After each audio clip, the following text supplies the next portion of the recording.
유다 온 백성이 나이가 16세 우시야를 세워 그의 아버지 아마샤를 대신하여 왕으로 삼으니 아마샤 왕이 그의 열조들의 묘실에 누운 후에 우시야가 엘롯을 건축하여 유다에 돌렸더라.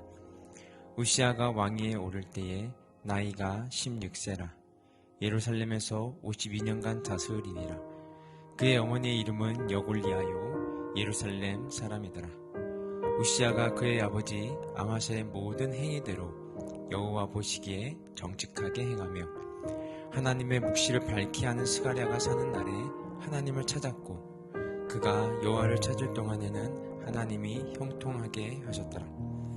우시야가 나가서 블레셋 사람들과 싸우고 가드 성벽과 야분의 성벽과 아스돗 성벽을 헐고 아스돗 땅과 블레셋 사람들 가운데 성읍들을 건축하며 하나님이 그를 도우사 블레셋 사람들과 구르발에 거주하는 아라비아 사람들과 마온 사람들을 치게 하신지라. 아몬 사람들이 우시야에게 조공을 바치매 우시야가 매우 강성하여 이름이 애굽 변방까지 퍼졌더라. 우시야가 예루살렘에서 성 모퉁이 문과 골짜기 문과 성 부비에 망대를 세워 견고하게 하고 또 광야에 망대를 세우고 물웅덩이를 많이 파고 고원과 평지의 가축을 많이 길렀으며 또 여러 산과 좋은 밭에 농부와 포도원을 다스리는 자들을 두었으니 농사를 좋아함이었더라. 우시야에게 또 싸우는 군사가 있으니 서기관 여이엘과 병영장 마아세야가 직접 조사한 수요대로 왕의 지휘관 하나냐의 휘하에 속하여 떼를 지어 나가서 싸우는 나라.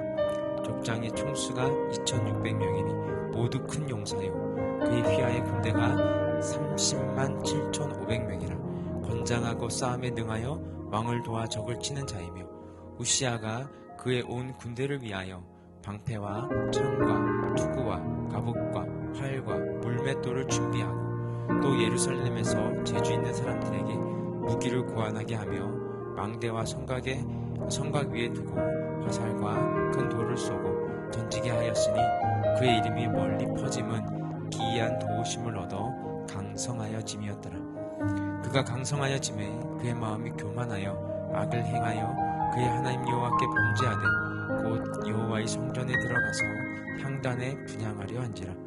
제사장 아사랴가 여호와의 용맹한 제사장 80명을 데리고 그의 뒤를 따라 들어가서 우시야 왕 곁에 서서 그에게 이르되 우시야여 여호와께 분향하는 일은 왕이 할 바가 아니오 오직 분향하기 위하여 구별함을 받은 아론의 자손 제사장들이 할 바니 성소에서 나가소서.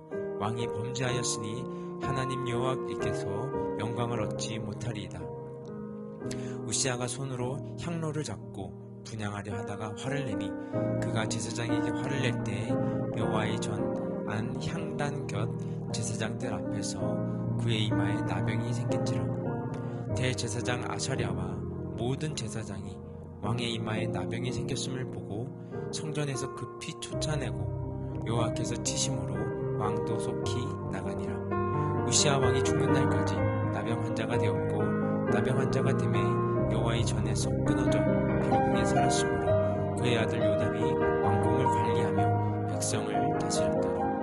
우시야의 남은 시종 행적은 아모스의 아들 선지자 이사야가 기록하였더라.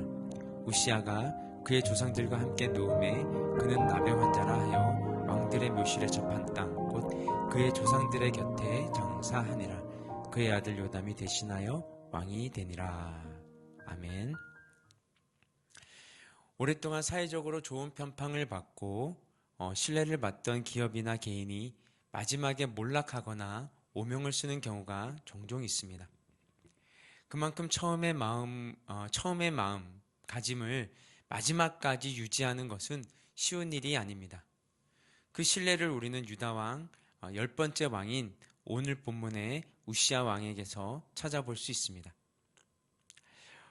처음 부분 1절에서 5절까지에 대한 우시야에 대한 서론적 평가를 말한 후에 당시 그의 대외적 위상을 오늘 본문 6절에서 8절까지 알려주고 있습니다. 잠시 보시면요.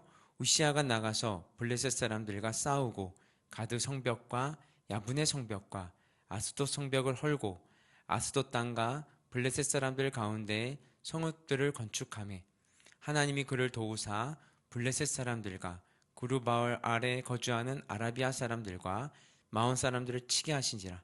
아몬 사람들이 우시아에게 조공을 바치매 우시아가 매우 강성하여 이름이 애굽 변방까지 퍼졌더라. 8절에 보면 암몬에게서 조공을 받을 정도로 강성해진 그의 명성이 애굽까지 퍼졌다는 것을 알 수 있습니다. 또한 이어서 9절 10절을 보시면요, 국내적 내실을 다진 그의 업적을 잘 설명하고 있습니다. 우시아가 예루살렘에서 성 모퉁이 문과 골짜기 문과 성굽이 망대를 세워 견고하게 하고, 또 광야에 망대를 세우고 무릉덩이를 많이 파고 고원과 평지의 가축을 많이 길렀으며, 또 여러 산과 좋은 밭에 농부와 포도원을 다스린 자들을 두었으니 농사를 좋아함이었더라. 일반 백성들의 삶에도 관심을 기울였던 우시아는 농사와 목축에도 직접적으로 참여하였고, 외부의 침입에 대비하여 거주하는 백성들의 안전에도 만전을 기했습니다. 또한 그의 막강한 군사력에 대한 언급이 11절에서 15절까지 이어지고 있습니다. 우시아에게 또 싸우는 군사가 있으니 서기관 여이엘과 병영장 마아세아가 직접 조사한 수요대로 왕의 지휘관 하나냐의 휘하에 속하여 떼를 지어 나가서 싸우는 자라. 족장의 총수가 2600명이니 모두 큰 용사요 그의 휘하의 군대가 30만 7500명이라 건장하고 싸움에 능하여 왕을 도와 적을 치는 자이며, 우시아가 그의 온 군대를 위하여 방패와 창과 투구와 갑옷과 활과 물맷돌을 준비하고, 또 예루살렘에서 재주 있는 사람들에게 무기를 고안하게 하여 망대와 성곽 위에 두어 화살과 큰 돌을 쏘고 던지게 하였으니 그의 이름이 멀리 퍼짐은 기이한 도우심을 얻어 강성하여짐이었더라.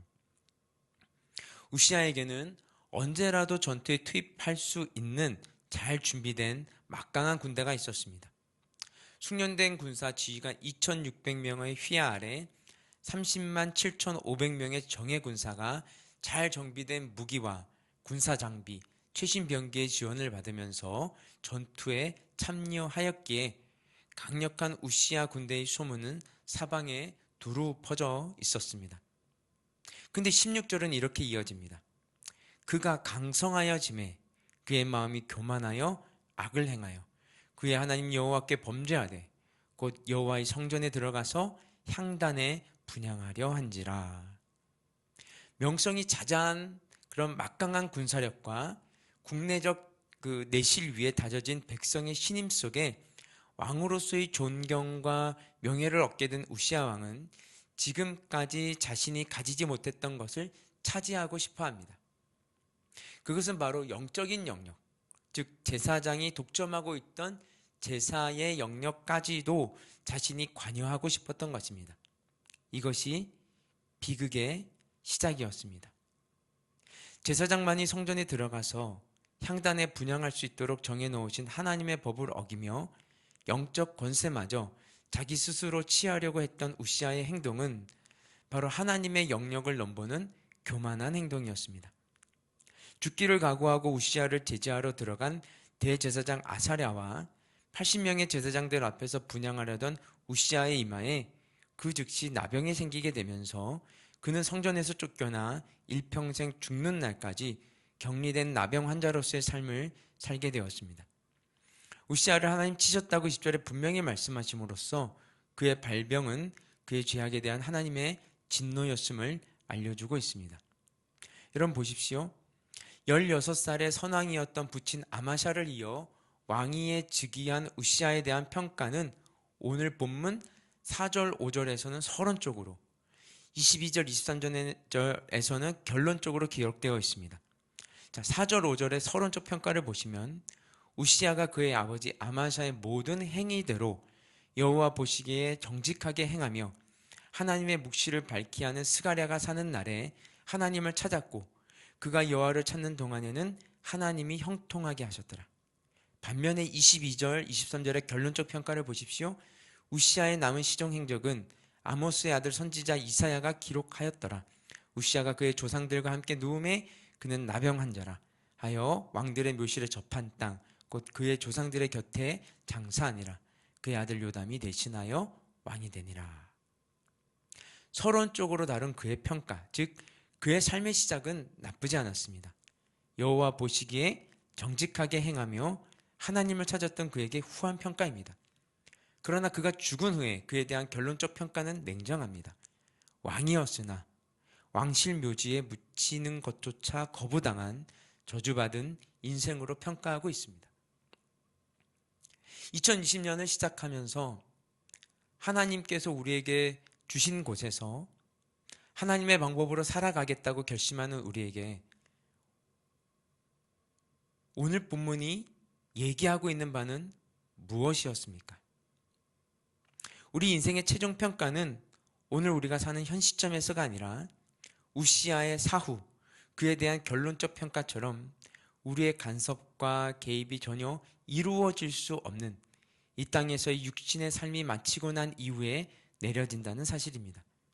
그러기에 오늘 내 주위 사람들의 평가, 오늘 내가 속한 조직이나 단체의 평가, 오늘 내가 이룬 업적이나 성취에 대한 후한 평가에 취해 우쭐할 것도 없고 빈약하고 볼품없는 결과에 좌절하거나 실망할 필요도 없습니다.